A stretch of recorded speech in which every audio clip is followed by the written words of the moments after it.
ไปแล้ว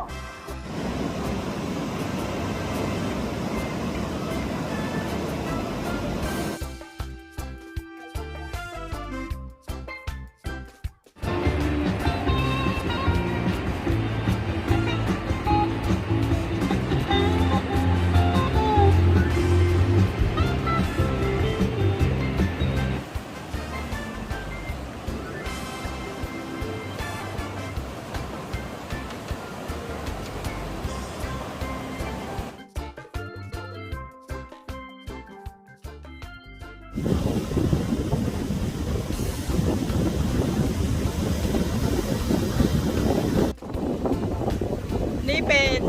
จุดชมวิวที่เกาะลันตานะคะ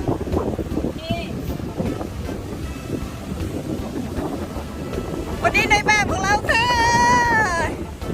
เย้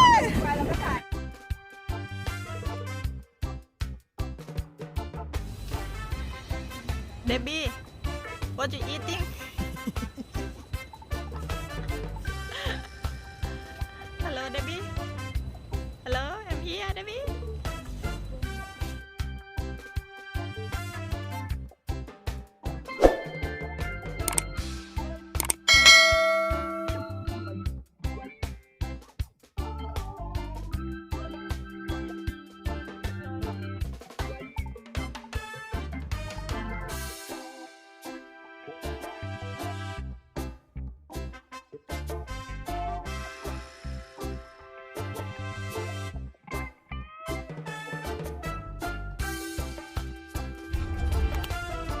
ขึ้นเรือกลับฝั่งนะครับ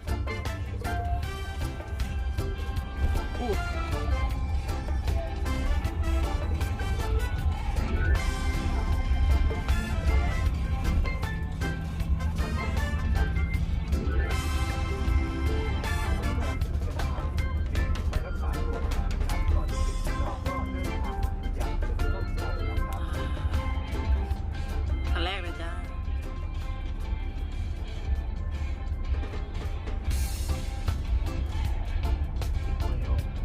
ถึงสระมรกตแล้วจ้าคนเยอะมาก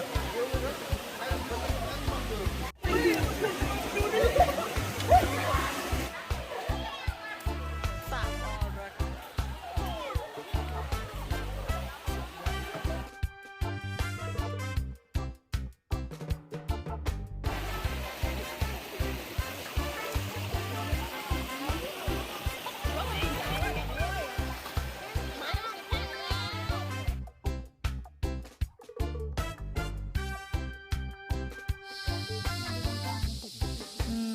ตบดิน้ำมันตบมือดิเขาบอกถ้าตบมือน้ำมันจะผุดขึ้นมาว้าวอ่ะเขาบอกตบมือแล้วน้ำจะผุดตบเลยค่ะ